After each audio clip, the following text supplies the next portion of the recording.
నమస్కారం. నిపుణ కార్యక్రమానికి స్వాగతం. సివిల్ సర్వీసుల్ని సాధించాలి అంటే ఐఐటీల్లో చదవాలి, ప్రొఫెషనల్ డిగ్రీలు కావాలి, పెద్ద పెద్ద నగరాల వారికి మాత్రమే సాధ్యమవుతుంది అని చాలామంది నిరుత్సాహపడుతూ ఉంటారు.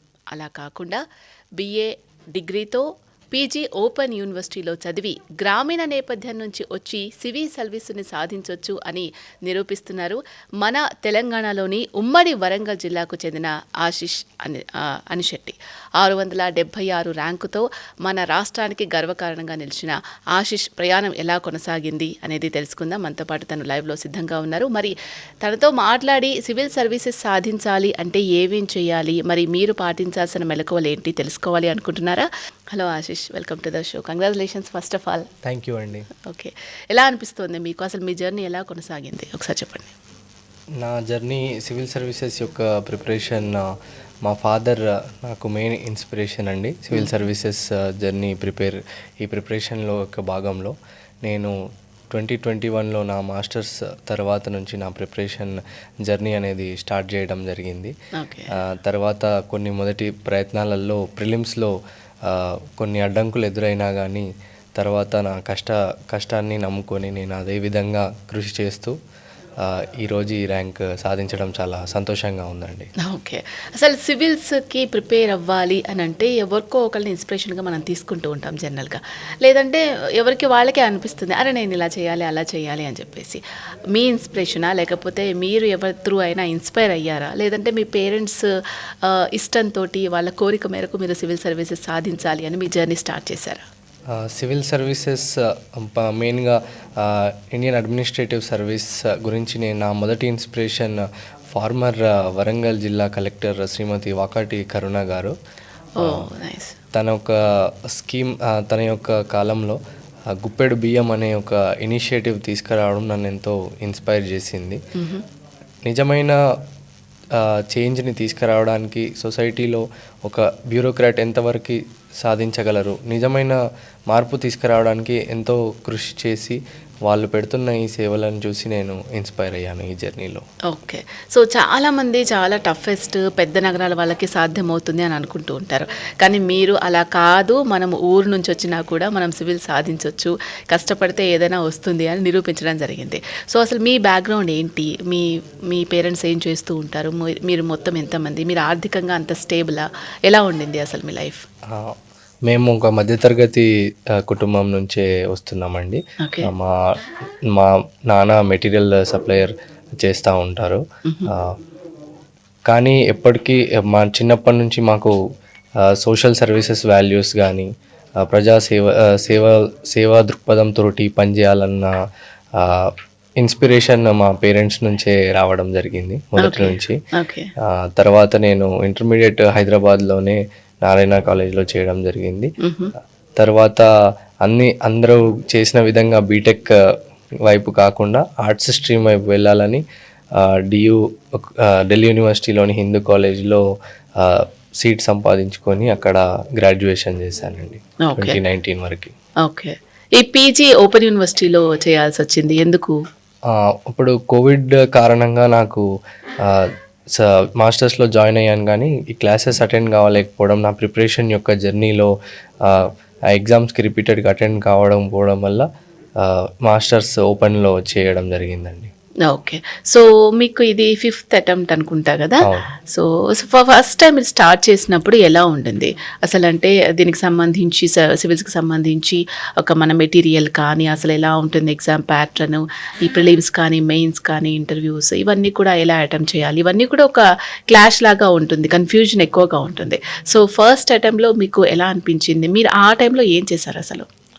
నా మొదటి ఫస్ట్ అటెంప్ట్ అండ్ సెకండ్ అటెంప్ట్లో అంతగా ప్రిపేర్ అవ్వక ఉన్నా కానీ నేను ఎగ్జామ్ అటెంప్ట్ చేయాలనుకున్నాను. ఒక సరైన గైడెన్స్, ఏ విధంగా ప్రిలిమ్స్ పేపర్ అప్రోచ్ చేయాలి పర్టికులర్గా, ఆ 2 hours టైంలో 100 questions ఎలా రీచ్ అవ్వాలన్న గైడెన్స్ ప్రాపర్గా లేకుండా పోయింది నాకు. తర్వాత through gradual experience, particularly toppers copies తీసుకోవడం కానీ, టాపర్స్ ఇనిషియేటివ్స్ ద్వారా ఆన్లైన్లో వీడియోస్ చూడడం వల్ల దానికి ఆ టైం మేనేజ్మెంట్ అనేది, ఆ మాక్ టెస్ట్స్ ఎలా చేయాలి అనేది పర్టికులర్గా టాపర్స్ స్ట్రాటజీస్ ద్వారా తెలుసుకొని తర్వాత ప్రయత్నాలలో ముందుకెళ్ళానండి. ఓకే. జనరల్‌గా మీరు ఈ అటెంప్ట్స్‌లలో చేసిన మిస్టేక్స్ ఏంటి? ఆ మిస్టేక్స్‌ని మీరు ఎలా రెక్టిఫై చేసుకొని మళ్ళీ ఎగ్జామ్స్‌కి ప్రిపేర్ అయ్యేవాళ్ళు? ఆ, నా పర్టికులర్లీ నా జర్నీలో నా ఇనిషియల్ అటెంప్ట్స్లో నా మెయిన్ హర్డీల్ వచ్చేసి ప్రిలిమ్స్ అండి. ఓకే. ఎందుకంటే ఇక్కడ అతిపెద్ద స్క్రీనింగ్ జరిగేది ప్రిలిమ్స్ లెవెల్లో. ఆల్మోస్ట్ 7 lakh స్టూడెంట్స్ని 13,000 మెంబర్స్గా సెలెక్ట్ చేయడం అనేది హ్యూజ్ నంబర్. సో ఈ ప్రిలిమ్స్ నా మొదటి ప్రయత్నాలలో నేను ప్రీవియస్ ఇయర్ క్వశ్చన్స్ సరిగ్గా ప్రాక్టీస్ చేయకపోవడం, ఆ 2 hour టైంలో ఎగ్జాక్ట్గా టెస్ట్స్ ప్రాక్టీస్ చేయకపోవడం, ఆ సిలబస్లో ఉన్న exact key points key areas కాకుండా కరెంట్ అఫైర్స్ కొన్ని బయట వాటి థింగ్స్ మీద ఎక్కువ ఫోకస్ చేయడం వల్ల అవుట్ సైడ్ మెటీరియల్ వల్ల ఆ మొదటి ప్రయత్నంలో విఫలమవ్వడం జరిగిందండి. తర్వాత నా ఇమ్మీడియట్ ఇంప్రూవ్మెంట్ ప్రయత్నాలలో రిపీటెడ్గా పీవైక్యూస్ ప్రీవియస్ ఇయర్ క్వశ్చన్స్ రిపీటెడ్గా ప్రాక్టీస్ చేయడం కానీ, static content like polity, geography, economy లాంటి సబ్జెక్ట్స్ మీద చాలా ఇంప్రూవ్డ్ ఫోకస్ పెట్టి చేయడం వల్ల ఈ ఫలితం సాధించానండి. మీకు ఏది ఈజీగా అనిపించేది ఈ చదివే టైంలో? నాకు నేను ఆర్ట్స్ బ్యాక్గ్రౌండ్ కారణంగా నాకు పాలిటీ, ఎకానమీ మీద మంచి గ్రిప్ ఉంటుందండి. మంచి నా ఇంట్రెస్టెడ్ కూడా అనిపిస్తుంది సబ్జెక్ట్స్ ఈజీ కూడా మీకు. ఎస్ సో మిగతా వాటితో పోలిస్తే మిగతా ఇది వాటితో ఈజీగా. పోలిస్తే కంపారబుల్లీ కొంచెం ఈజీ అని అనుకోవచ్చు. ఓకే. సో మీరు గ్రామీణ నేపథ్యం నుంచి వచ్చారు. ఎక్కువ హర్డిల్ పడి ఉంటారు అని చాలామంది అనుకుంటూ ఉంటారు. ఇది వాస్తవమేనా? అంటే పెద్ద నగరాల వాళ్ళకి అన్ని ఫెసిలిటీస్ ఉంటాయి. వాళ్ళు కోచింగ్స్ తీసుకుంటారు. వాళ్ళకి పెద్ద ఈజీగానే వచ్చేస్తుంది. ప్రొఫెషనల్ డిగ్రీస్ చేసి ఉంటారు కాబట్టి. సో మనకు అలా కాదు అని అనిపించిందా మీకు స్టార్టింగ్‌లో స్టార్ట్ చేసేటప్పుడు? అలాంటి మనం ఎటువంటి బ్యాక్గ్రౌండ్ నుంచి వచ్చినాం అనేది తక్కువ రోల్ ప్లే చేస్తుంది. ఇంపార్టెంట్గా వచ్చేది మెయిన్గా రైట్ గైడెన్స్, రైట్ మెంటర్షిప్ అనేది చాలా ఇంపార్టెంట్ ఈ ఎగ్జామ్లో. పర్టికులర్గా టైర్ 2 సిటీస్ నుంచి వచ్చిన వాళ్ళకి కానీ, గ్రామీణ రూరల్ ఏరియాస్ నుంచి వచ్చిన వాళ్ళకి ఫెసిలిటీస్ కానీ, ఈ ఎగ్జాక్ట్లీ మెటీరియల్స్ ఇంపార్టెంట్ ఏంటంటే టాపర్స్ స్ట్రాటజీ ఇవన్నీ తెలియకపోవడం కొంచెం ల్యాకునా ఉందండి ఆ విషయంలో. ఓకే. బట్ సిటీస్లో ఉంటేనే ఖచ్చితంగా వస్తుందన్నది కాకుండా మనం కరెక్ట్ పాత్లో కరెక్ట్ సిలబస్ స్ట్రాటజీ కరెక్ట్గా ప్రిపరేషన్ స్ట్రాటజీలో వెళ్ళి కరెక్ట్గా పెడితే ఎక్కడుండి చదువుకున్నా కానీ ఖచ్చితంగా సాధ్యమవుతుంది. యాహ్! కరెక్ట్. మీరన్నట్టు నిజంగా సిటీస్‌లో ఉన్న వాళ్ళకేంటంటే, వాళ్ళు ఫస్ట్ నుంచి కూడా దానికి ప్రిపరేషన్ అవుతూ ఉంటారు. సో, వాళ్ళకు రూట్ అనేది తెలుస్తుంది. ఏదెలా ప్రిపేర్ అవ్వాలి, ఏ సబ్జెక్ట్ తీసుకోవాలి, దేనికి ఎక్కువ టైం కేటాయించాలి, ఇవన్నీ కూడా ముందు నుంచే వాళ్ళకి ఆహ్, తెలుస్తూ ఉంటుంది. అవునండి. సో, రూరల్ ఏరియాస్ నుంచి వచ్చిన వాళ్ళకి పాపం మీరన్నట్టుగా గైడెన్స్ ఎవరు ప్రాపర్‌గా ఇవ్వరు. ఏది ఫాలో అవ్వాలి, ఏది బాగా చదవాలి, దేనికి ఎంత టైం కేటాయించాలి, ఇవన్నీ కూడా. సో, మీరు వచ్చినప్పుడు చాలా స్ట్రగుల్ ఫేస్ చేశారు. సో, ఇప్పుడు కూడా మన గ్రామీణ నేపథ్యం నుంచి వచ్చి సివిల్ సర్వీసెస్ సాధించాలి అని ట్రై చేస్తున్న వాళ్ళు చాలామంది ఉంటూ ఉంటారు. సో వాళ్ళ కోసమే టీశాట్ నిరంతరంగా మీలాంటి ఎవరైతే సక్సెస్ సాధిస్తారో వాళ్ళందరినీ కూడా ఇంటర్వ్యూస్ తీసుకొని మీకు ఒక మంచి సూచనలు సలహాలు ఇచ్చే ప్రయత్నం చేస్తోంది ఎవ్రీ టైం కూడా. సో వాళ్ళకి మీరు ఏం చెప్తారు? అంటే ఫస్ట్ ఆఫ్ ఆల్ వాళ్ళు భయపడతారు. మనకు ఒక రూట్ తెలియదు, మనం సివిల్ సాధించాలి అనుకుంటున్నాం కానీ ఎలా సాధించాలో తెలియదు. వాళ్ళకు ఒక మోటివేషన్ కానీ ఒక మెంటర్ కానీ ఉండరు పాపం. సో వాళ్ళు ఫస్ట్ వచ్చిన తర్వాత దేని మీద ఫోకస్ చేయాలి? వాళ్ళ పాత్, నేను వెళ్ళే దారి ఇలా ఉండాలి, ఫస్ట్ ఇది చేయాలి, తర్వాత ఇది చేయాలి, తర్వాత ఇది చేయాలి. సో ఎలా మనం ప్లాన్ చేసుకోవాలంటారు? ఇమీడియట్గా ఫస్ట్ మొదటి స్టెప్ ఈ ఎగ్జామ్కి ప్రిపరేషన్ స్టార్ట్ చేసే ముందు 3 levels ఆఫ్ ఎగ్జామినేషన్ని మనం అర్థం చేసుకొని, ప్రిలిమ్స్లో మెయిన్గా పర్టికులర్గా ఎలాంటి సిలబస్ ఉంది, ఎలాంటి డివిజన్స్ ఉంది, ఏ సబ్జెక్ట్ నుంచి ఎంత క్వశ్చన్స్ వస్తున్నాయి, అక్కడి నుంచి స్టార్ట్ చేసి సిలబస్ అర్థం చేసుకోవడం మొదటగా చేయాల్సిన పని అండి. ఏ ఆస్పిరెంట్ చేయాల్సిందైనా అదే. సిలబస్ ఏదైతే యూపీఎస్సి నోటిఫికేషన్లో ప్రిస్క్రైబ్ చేస్తున్న సిలబస్ని ఫస్ట్ నికచ్చిగా దాన్ని నేర్చుకొని ఆ సబ్జెక్ట్స్కి అంటూ స్టాటిక్ మెటీరియల్ అనేది ఒక్కదానికే స్టిక్ అయ్యి రిపీటెడ్గా దాన్ని రివైజ్ చేస్తూ ప్రాక్టీస్ చేస్తూ వెళ్ళాలండి. ఇంకొక సెకండ్ది వచ్చేసి ప్రీవియస్ ఇయర్ క్వశ్చన్స్ అనేది ఈ ఎగ్జామ్లో చాలా ఇంపార్టెంట్. ఈ ప్రీవియస్ ఇయర్ క్వశ్చన్స్ అనలైజ్ చేసి ఏ సబ్జెక్ట్ నుంచి ఎన్ని క్వశ్చన్స్ వస్తున్నాయి, ఈ మెటీరియల్ మనం చదువుకున్న మెటీరియల్ ద్వారా మనం ఆ క్వశ్చన్స్ ఆన్సర్ చేయగలుగుతున్నామా లేదా, పర్టికులర్లీ టర్మినాలజీ యూపీఎస్సీ యొక్క క్వశ్చన్స్ అడిగే పద్ధతిని అర్థం చేసుకోవడానికి ప్రీవియస్ ఇయర్ క్వశ్చన్స్ చాలా హెల్ప్ అవుతాయండి. ఓకే. సో, ఈ మధ్య కాలంలో ఎక్కువగా చూసుకున్నట్లయితే ఇది క్రిటిసైజ్ చేసినట్టుగా కాదు. ఐఐటీస్ ఎక్కువ ప్రొఫెషనల్ డిగ్రీస్ చేసిన వాళ్ళు ఎక్కువగా సివిల్ సర్వీసెస్‌లో సక్సెస్ సాధిస్తూ ఉన్నారు. కానీ మీరు బీఏ డిగ్రీ తోటి పీజీ ఓపెన్ యూనివర్సిటీ చేసి ఎటువంటి అంటే మీకు ఆ టైంలో పెద్దగా ఏమి తెలియలేదు స్టార్టింగ్‌లో. కాబట్టి మీరు అంత త్వరగా క్రాక్ చేయలేకపోయారు. సో, మీకు చాలా టైం పట్టింది. సో, ఈ సక్సెస్ సాధించగలుగుతాను అని చెప్పేసి మీరు ఎక్స్‌పెక్టేషన్ ఉండేనా? అండ్ మీరు ఎలా మిమ్మల్ని మీరు మోల్డ్ చేసుకున్నారు? మీ జర్నీ ఎలా ఉండింది త్రూ ఔట్ ఈ 5 ఇయర్స్‌లో? నా మొదటి 2 అటెంప్ట్స్ తర్వాత నేను కొంచెం చాలా రియలైజ్ అయ్యాను. హుహు. మనం జనరల్‌గా గ్రాడ్యుయేషన్‌లో, స్కూల్‌లో అక్కడ టాపర్ అయినా గానీ, హ్మ్. అక్కడ different strategies, different way of learning ఉంటదక్కడ. హ్మ్. హ్మ్. పర్టిక్యులర్ మనం తీసుకోవడం జరిగితే. కానీ కమింగ్ టు సివిల్ సర్వీసెస్, ఇక్కడ మీకు కరెక్ట్‌గా ఎగ్జామ్ యొక్క ఆహ్, ఏది క్వెషన్ అడిగే పద్ధతిని గానీ, ఇవి అర్థం చేసుకోవడం చాలా ఇంపార్టెంట్. నార్మల్‌గా మనము జనరల్‌గా ఇప్పుడు మనం రాసే డిగ్రీ ఎగ్జామ్స్‌కి మనం వెళ్లి లిమిటెడ్ సిలబస్ తీసుకొని లిమిటెడ్‌గా రాయడం జరుగుతా ఉంటది. కానీ సివిల్ సర్వీసెస్‌కొచ్చే పరంగా మాత్రం కొంచెం డిఫరెంట్ స్ట్రాటజీ తోటి వెళ్ళి కొంచెం కరెక్ట్‌గా ఈ ఎగ్జామ్‌కి రిక్వైర్మెంట్ ఏంటి? మనకు నిజంగా సివిల్ సర్వీసెస్ వాల్యూస్ ఎట్లా మనకున్న వాల్యూస్ సివిల్ సర్వీసెస్ మనకి ఈ 3 స్టేజెస్‌లో మనం టెస్ట్ చేయడం జరుగుతది.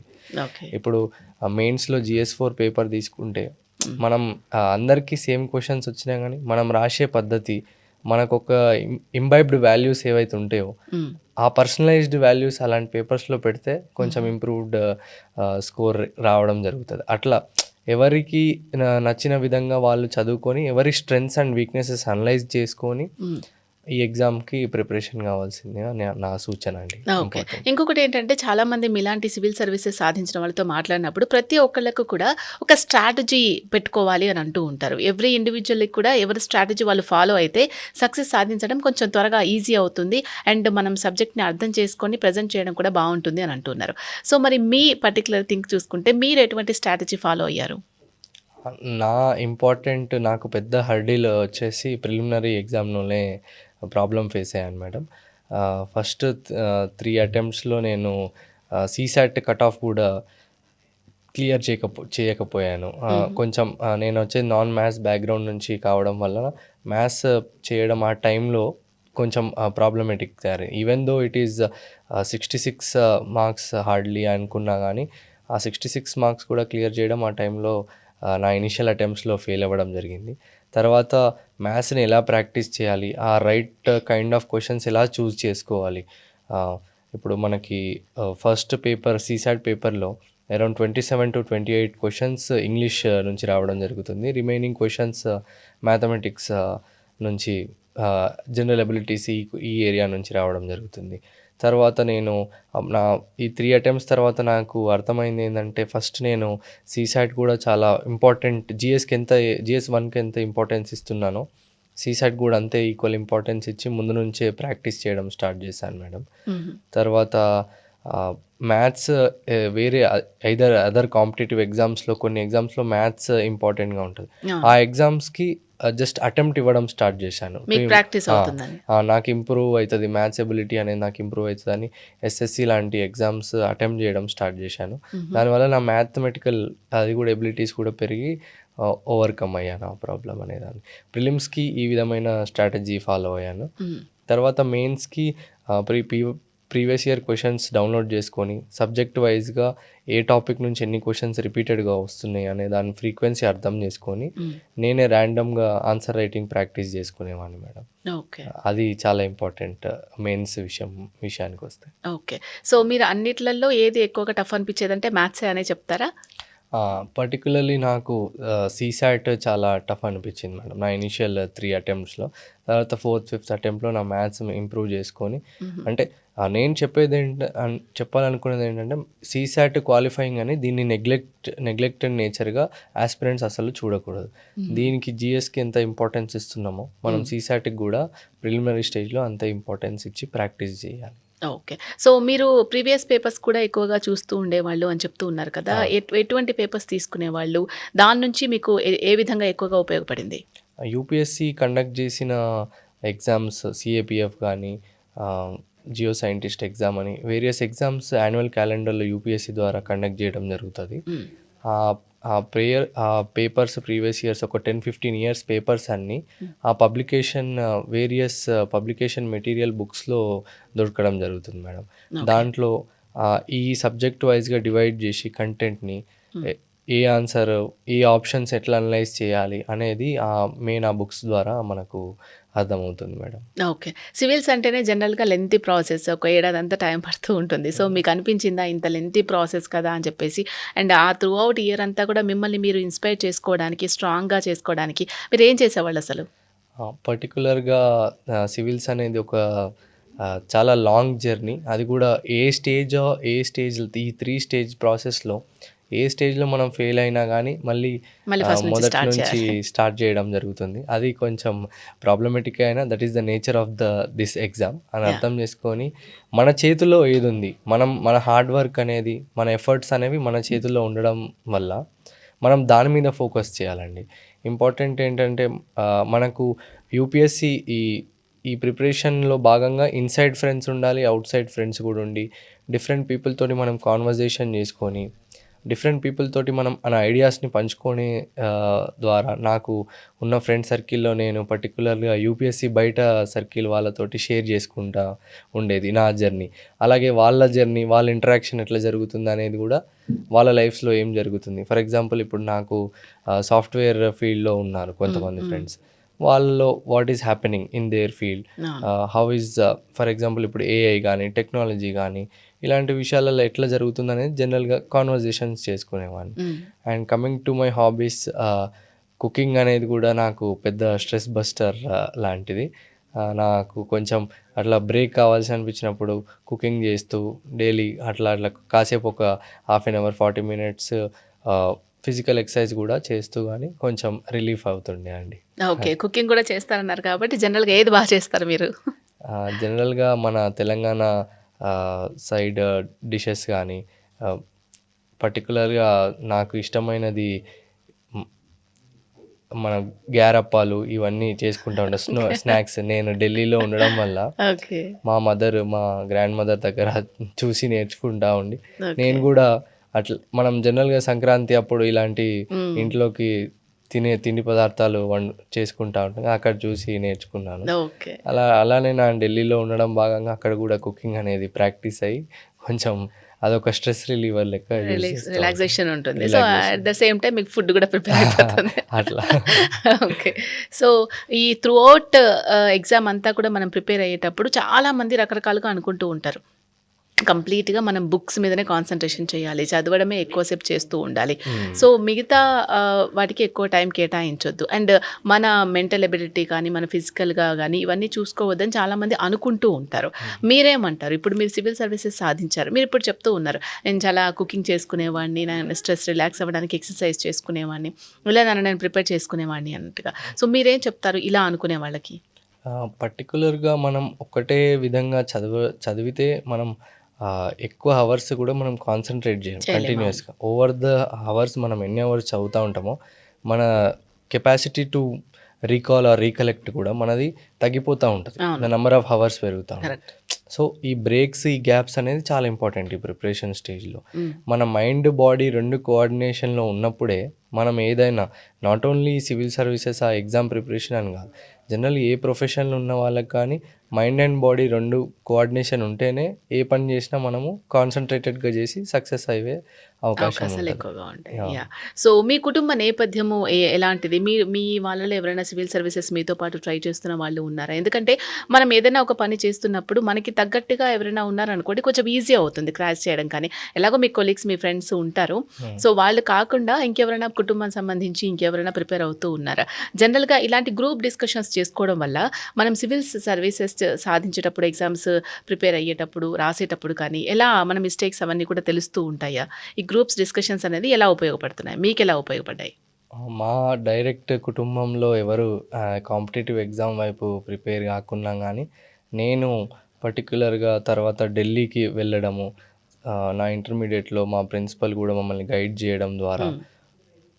ఇలాంటి ఫీల్డ్ కూడా వెళ్ళి మనం ఇలాగ కూడా సోషల్ సర్వీస్కి కాంట్రిబ్యూషన్ చేయాలనేది ఒక దృక్పథన నేర్చుకోవడం జరిగింది. హ్మ్. తర్వాత ఢిల్లీకి వెళ్ళాక అక్కడ కొంచెం మన దగ్గర ఓన్లీ టెక్నాలజీ బీటెక్ వైపు ఐదర్ బీటెక్ ఆర్ ఎంబీబీఎస్ వైపు చాలా ప్రిఫరెన్స్ ఇస్తున్నారు జనరల్గా. పిల్లలు కూడా, పిల్లలు కానీ పెద్దలు కానీ వాళ్ళ పిల్లల్ని ఓన్లీ బీటెక్ ఆర్ ఎంబీబీఎస్ వైపు మనము అది. కానీ నేను కొంచెం ఈ సర్కిల్ బయట నుంచి వచ్చి నేను ఢిల్లీకి వెళ్ళి అక్కడ నాకు ఎదురైన డిఫరెంట్ ఫ్రెండ్స్ని కలవడము, డిఫరెంట్ పీపుల్ని కలవడం ద్వారా, డిఫరెంట్ ప్రొఫెషన్స్ నుంచి డిఫరెంట్ కోర్సెస్ వాళ్ళని కలవడం ద్వారా కూడా నాకు అర్థమైంది. తర్వాత ఇట్లా సివిల్ సర్వీసెస్ పరీక్షను రాయాలి, దానికి ప్రిపరేషన్ చేయాలనేది కూడా మెయిన్గా ముందు నుంచి ఉన్నా కానీ ఢిల్లీకి పోయినాక చాలా ఎక్కువగా అర్థమైంది. ఓకే. సో చాలామంది మీతో పాటు స్టూడెంట్స్ ఉంటూ ఉంటారు కదా! వాళ్ళు ఫేస్ చేసిన ప్రాబ్లమ్స్ ఏంటి? అండ్ వాళ్ళతోటి మీరు డిస్కషన్ చేస్తున్నప్పుడు మేజర్‌గా ఎవరైతే మన గ్రామీణ, రూరల్ ప్రాంతాల నుంచి వస్తూ ఉంటారో, వాళ్ళు దేనితోటి ఎక్కువగా సఫర్ అవుతూ ఉంటారు, స్ట్రగుల్ అవుతూ ఉంటారు? పర్టికులర్లీ ఈ గైడెన్స్ అనేది ఇప్పుడున్న కరెంట్ వాతావరణంలో మనకి ఇంటర్నెట్ ద్వారా ప్రిపరేషన్ అయ్యేది చాలా ఉంది. ఇంటర్నెట్లో మల్టిపుల్ సోర్సెస్ ఉన్నాయి. కంటెంట్కి ఇప్పుడు ఎటువంటి ప్రాబ్లం అనేది లేదు ఇంతకు ముందులాగా. ఇప్పుడు మనకు అన్ని టాపర్ కాపీస్ కానీ టెలిగ్రామ్లో ఏ టాపర్ వాళ్ళ నోట్స్ ఇమీడియట్గా అప్లోడ్ చేయడం వల్ల మెటీరియల్కి, సోర్సెస్కి, కోచింగ్ సెంటర్ మెటీరియల్కి చాలా అవైలబిలిటీ ఎక్కువగా ఉన్నది ప్రస్తుతానికి ఉన్న కండిషన్స్లో. సో యాస్పిరెంట్స్ అనే వాళ్ళు ఈ మెటీరియల్ వెనుక తిరగడం కంటే ఈ సిలబస్ని కరెక్ట్గా అర్థం చేసుకొని నా సోర్సెస్ నేను ఒక పర్టికులర్ సోర్స్కి స్టిక్ అయ్యి దాన్నే రిపీటెడ్గా రివిజన్ చేసి కరెక్ట్గా అటెంప్ట్ చేస్తే ఖచ్చితంగా సక్సెస్ అనేది వస్తుందండి. మీరు పర్టికులర్గా టెక్నాలజీని ఎలా యూజ్ చేసుకున్నారు? దానికి ఎంత టైం కేటాయించేవాళ్ళు? నోట్స్ ప్రిపరేషన్ కోసం ఈ టెక్నాలజీ ఏ విధంగా ఉపయోగపడింది మీకు? నేను పర్టికులర్గా టెలిగ్రామ్లో టాపర్స్ కాపీస్ తీసుకొని ఒక 2-3 టాపర్స్వి నా సబ్జెక్ట్స్ యొక్క కంపేర్ చేస్తూ మళ్ళీ చాట్ జీపీటీ హెల్ప్ కూడా తీసుకొని డిఫరెంట్ ఆన్సర్స్ చేసుకొని ప్రీవియస్ ఇయర్ క్వశ్చన్స్కి ఆన్సర్స్ రాసుకునేది.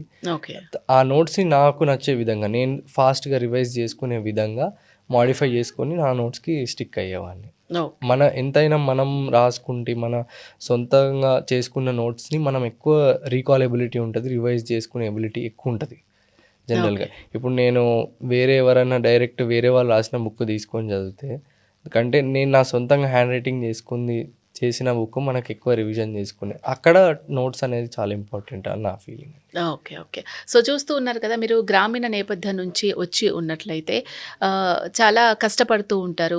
మీకు డెస్టినేషన్కి ఎలా వెళ్ళాలి తెలియదు, ఏది ఫాలో అవ్వాలి తెలియదు, ఏ ఎగ్జామ్కి ఎంత ప్రిపరేషన్కి టైం ఇవ్వాలి తెలియదు, ఒక మెంటర్ అంటూ ఉండరు అని చాలామంది కన్ఫ్యూజ్ అవుతూ ఉంటారు, బాధపడుతూ ఉంటారు. అలా కాకుండా సో మన దగ్గర ఇట్లా సక్సెస్ సాధించిన సివిల్స్ సర్వీసెస్లో వాళ్ళ ప్రయాణాన్ని, మన జర్నీ అంతా కూడా ఎక్స్ప్లెయిన్ చేస్తూ ఉన్నారు. వాళ్ళతో మాట్లాడడానికి కాలర్ ఉన్నారు, ఆశీష్ మాట్లాడదాం. హలో అండి. నమస్తే మేడం. నమస్తే అండి, చెప్పండి మీ డౌట్ ఏంటి?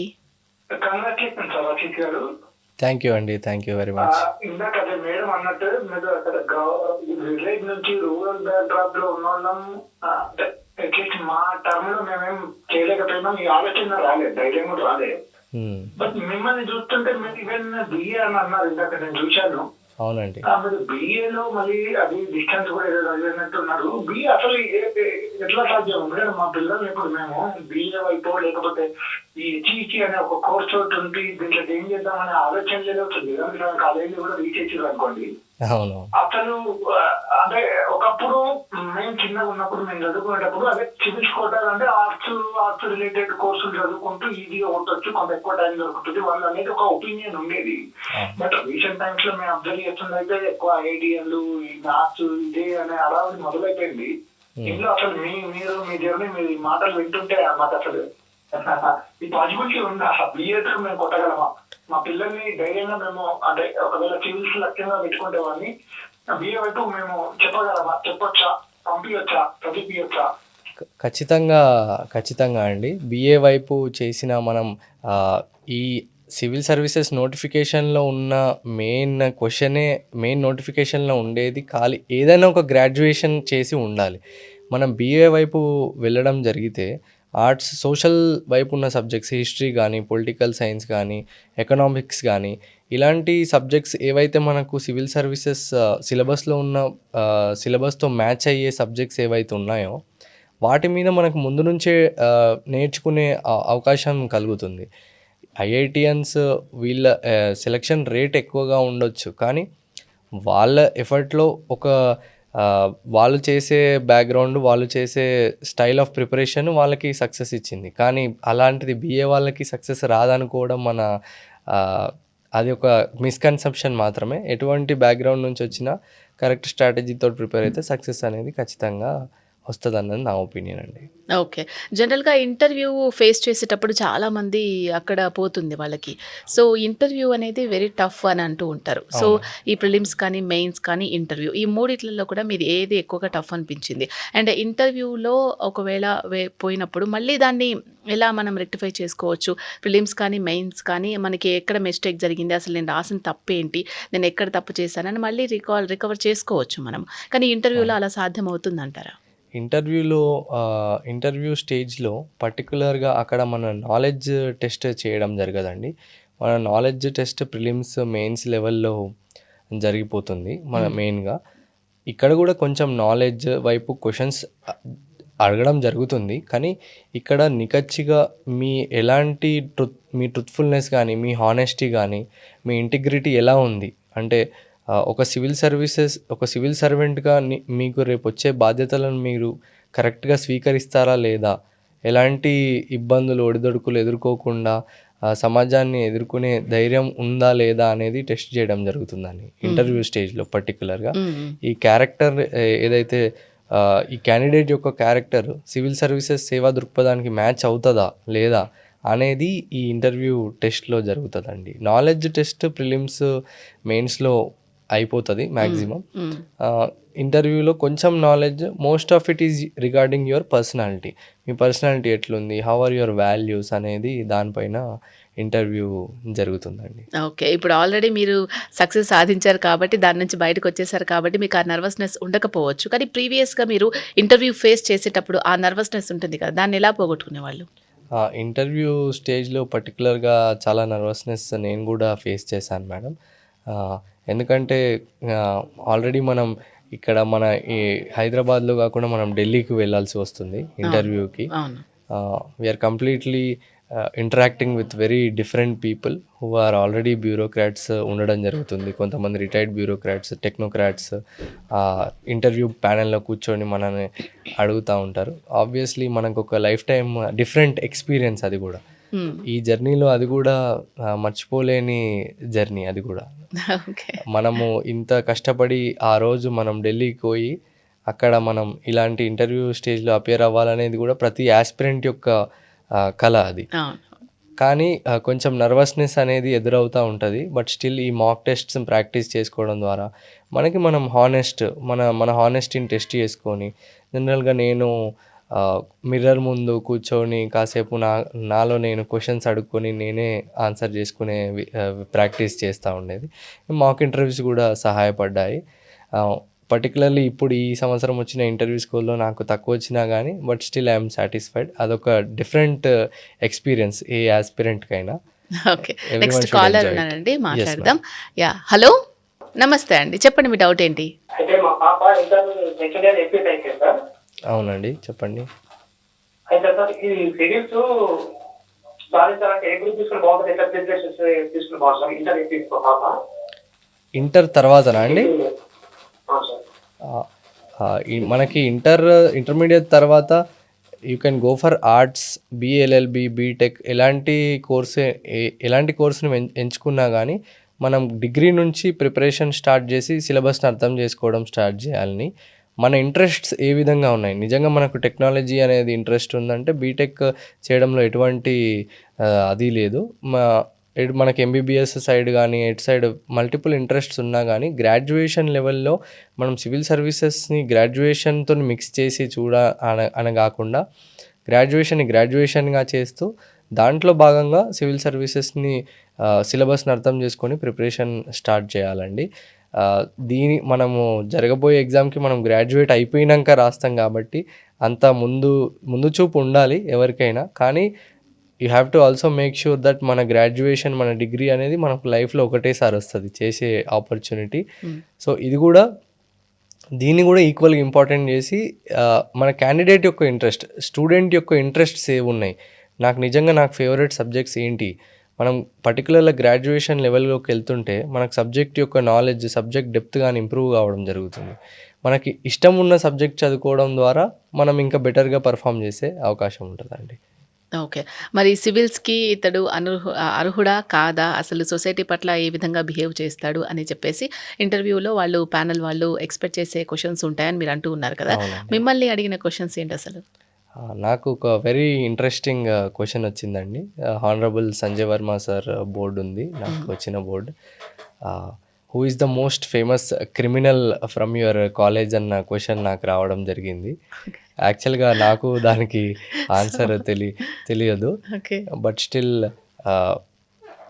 They were trying to test my knowledge. అంటే ఒక క్రిమినల్ అనే వరకు మనం ఎట్లా రియాక్షన్ ఇస్తాం అన్నది మెయిన్గా టెస్ట్ చేయడం జరిగిందని నేను అనుకుంటున్నా ఆ క్వశ్చన్ ద్వారా. మనం జనరల్గా మా ఆర్ట్స్లో హిందూ కాలేజ్ నంబర్ 1గా ప్రస్తావిస్తారు. మన ఎన్ఐఆర్ఎఫ్ ర్యాంకింగ్స్లో కూడా హిందూ కాలేజ్ ఫస్ట్ ర్యాంకింగ్లో ఉంటుంది. అలాంటి కాలేజ్ నుంచి క్రిమినల్ అన్న క్వశ్చన్ ఎక్స్పెక్ట్ చేస్తే మనం కూడా కొంచెం ఒక డిఫరెంట్ రియాక్షన్ ఇస్తామని ఇంటర్వ్యూ బోర్డ్ మెంబర్స్ కూడా అలా ఎక్స్పెక్ట్ చేస్తారు. ఓకే. కానీ ఎటువంటి అట్లా కాకుండా if you are knowing the answer you are knowing it, otherwise you can be honest and tell that I have no sorry sir I'm unable to recall అనేది, లేదంటే నాకు తెలియదు అనేది యాక్సెప్ట్ చేయడం బెటర్ అండి. ఓకే. సో మరి జనరల్‌గా panel expect చేసేది ఏంటి? అండ్ మీరు అనుకున్నది ఏంటి? సివిల్ సర్వీసెస్ సాధించి నేను పలానా చేయాలనుకుంటున్నారు, సొసైటీకి ఈ విధంగా ఉండాలనుకుంటున్నారు, ఇలాంటి మార్పులు వస్తే బాగుంటుంది, ప్రజలకి ఇది తెలిస్తే బాగుంటుంది, ఇలా ఏదో అనుకుని ఉంటారు కదా! సో మీరు ఏం చేద్దాం అనుకుంటున్నారు అసలు?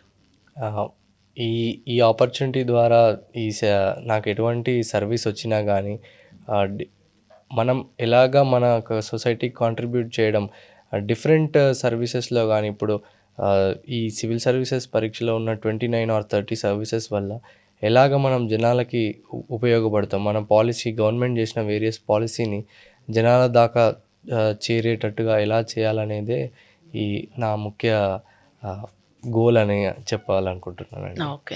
జనరల్‌గా సివిల్స్ ప్రిపేర్ అయ్యే వాళ్ళు బి ప్లాన్ పెట్టుకోవడం అనేది అవసరం అంటారా? అవునండి, ఖచ్చితంగా ప్లాన్ బి అనేది ప్రతి ఆస్పిరెంట్కి ఉండాలనేది నా ఉద్దేశం అండి.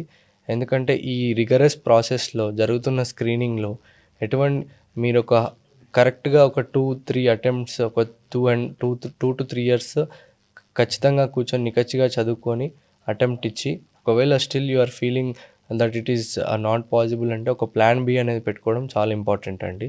ఎందుకంటే at the end of the day ఫైనాన్షియల్గా మనకొక ఏ క్యాండిడేట్కైనా ఎటువంటి డిఫరెంట్ ఫీల్డ్ నుంచి వచ్చిన వాళ్ళకైనా ఫైనాన్షియల్ సెక్యూరిటీ అనేది కూడా చాలా ఇంపార్టెంట్. ఈ సివిల్ సర్వీసెస్లో విఫలం అవ్వడం ద్వారా మెయిన్గా ఆస్పిరెంట్స్ చాలా కుంగిపోయి డిప్రెషన్లోకి వెళ్ళడం జరుగుతుంటుంది మనం చూసే విధంగా. అవును. సో ఈ ప్లాన్ బి అనేది ఒకటి ఉంటే మనకు కాన్ఫిడెన్స్ అనేది ఆటోమేటిక్గా ఇంప్రూవ్ అవుతూ ఉంటుంది. సరే నేను ఈ ప్రయత్నం చేస్తున్నాను, సక్సెస్ వస్తే well and good, I'm able to contribute my self to the society అని మనం ముందుకు వెళ్ళొచ్చు. బట్ స్టిల్ లైఫ్ అనేది ఒక ర్యాంక్ కానీ ఒక ఎగ్జామ్ అనేది మన లైఫ్ని డిసైడ్ చేయొద్దు అనేది నా ఒపీనియన్ అండి. రైట్ అండి. ఆశీష్ మరో కాలర్ ఉన్నారు, మాట్లాడదాం. హలో. థ్యాంక్ యూ అండి. సార్ నా క్వశ్చన్స్ మేజర్గా బుక్స్ గురించి సార్. చెప్పండి. సో మనకు బేసిక్స్ గా ప్రతి ఫిల్మ్స్ కైనా ప్రతి సబ్జెక్ట్ కి మనకు బుక్స్ ఏంటంటే ఎన్సీఆర్టీ స్టాండర్డ్ నోట్, మనం క్లాస్ కోచింగ్ తీసుకుంటే క్లాస్ నోట్, మళ్ళీ కోచింగ్ వాళ్ళు కూడా కొన్ని మెటీరియల్స్ ప్రొవైడ్ మనకు. అవునండి. సో ప్రతి సబ్జెక్ట్ కి మనకు 4 బుక్స్ పరంగా ఉంటాయి కాబట్టి మనం ఎన్సీఆర్టీ నుంచి ఎవరైనా స్టార్టింగ్ అయినప్పుడు ఎన్సీఆర్టీ నుంచి స్టార్ట్ చేస్తారు. అవునండి. సో మనకు ఎన్సీఆర్టీ నుంచి ఎండింగ్ స్టాండర్డ్ బుక్ వరకు క్లాస్ నోట్స్, కోచింగ్ మెటీరియల్.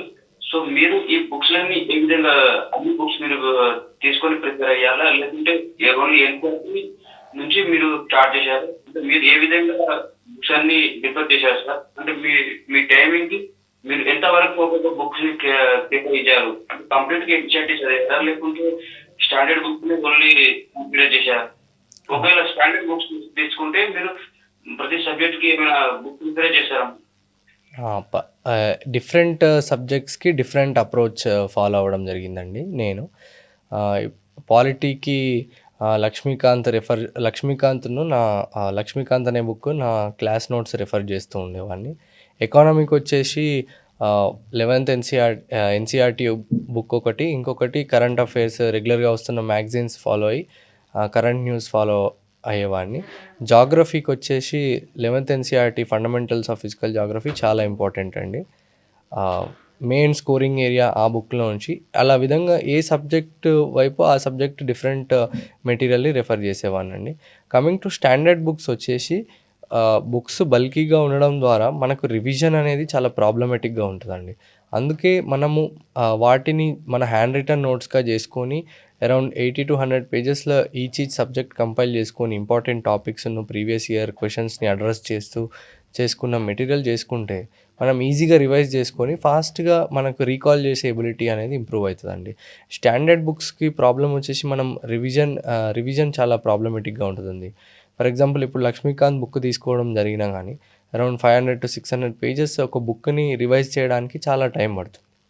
అందుకని మనం మాడిఫై చేసుకొని మన ఓన్ హ్యాండ్ రైటింగ్లో రాసుకొని నోట్స్ చేసుకొని లేదంటే ఎనీ టాపర్ కాపీస్ కానీ టాపర్ మెటీరియల్ కానీ రెఫర్ చేయడం వల్ల మన వర్క్ అనేది మన బర్డెన్ అనేది తగ్గి మన రివిజన్ రీకాలబిలిటీ అనేది ఇంప్రూవ్ అవ్వడం జరుగుతుందండి.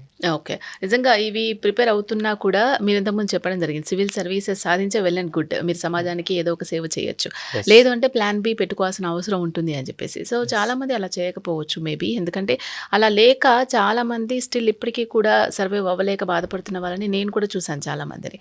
సో ప్లాన్ బి అనేది వెరీ ఇంపార్టెంట్. సో మరి మీ ప్లాన్ బి ఏంటి? అవునండి. నేను నా మాస్టర్స్ డిగ్రీ తర్వాత పిహెచ్డికి అప్లై చేసుకొని రీసెర్చ్ స్కాలర్గా లేదంటే అసిస్టెంట్ ప్రొఫెసర్గా కూడా చేయాలన్న ప్లాన్ బి నాకు ఉండేదండి. రీసెంట్గానే టాటా ఇన్స్టిట్యూట్ ఆఫ్ సోషల్ సైన్సెస్లో కూడా పిహెచ్డి అడ్మిషన్ రావడం జరిగింది. ఆ రిజల్ట్ వచ్చే లోపే ఈ రిజల్ట్ రావడం జరిగింది. సో మనం ఎటువంటి ఫీల్డ్లో ఉన్నా కానీ ప్లాన్ బి అనేది మనకు ఒక మైండ్లో ఉంటే మనం రిలాక్స్డ్గా మోర్ కాన్సన్ట్రేటెడ్గా ఈ ప్రిపరేషన్ అనేది చేసుకోవచ్చు. ఎర్లీ అటెంప్ట్ యంగ్ ఏజ్లో ఉన్న వాళ్ళకి ఒక 2-3 ఇయర్స్ ఇచ్చే వెసులుబాటు ఉంది కాబట్టి మంచిగా కరెక్ట్ హార్డ్ వర్క్ చేస్తూ అలా కూడా ఇవ్వచ్చు. బట్ స్టిల్ ఒక ప్లాన్ బి అనేది ఉంటే మనకు ఒక మైండ్లో అదొక సెక్యూరిటీ అనేది ప్రొవైడ్ చేయడానికి ఉంటుంది అన్నది నా ఉద్దేశం అండి. ఓకే. గ్రూప్ 1కి సివిల్స్కి మధ్య ఉన్న తేడా ఏంటి అంటే ఏం చెప్తారు మీరు? గ్రూప్ 1 ఆర్ స్టేట్ ఎగ్జామ్స్ వచ్చేపాటికి 2 ఎగ్జామ్స్ ఈక్వల్ ఇంపార్టెంట్. రెండిటి ద్వారా మనము at the end of the day అవి 2 సోషల్ సర్వీస్ ఓరియంటెడ్ జాబ్స్ కాబట్టి సొసైటీకి కాంట్రిబ్యూషన్ చేసే జాబ్స్. ఈ రెండిటికి కూడా సైమల్టేనియస్గా ప్రిపేర్ అయ్యాను. నేను కూడా అయ్యాను. ఇన్ఫ్యాక్ట్ నేను గ్రూప్ 1 కూడా అరౌండ్ 4 to 5 మార్క్స్ తోటి నా మెయిన్స్ మిస్ అవ్వడం జరిగింది. గ్రూప్ 1 రీసెంట్గా తెలంగాణలో జరిగిన గ్రూప్ 1 కూడా 5 మార్క్స్తో మిస్ అవ్వడం జరిగింది.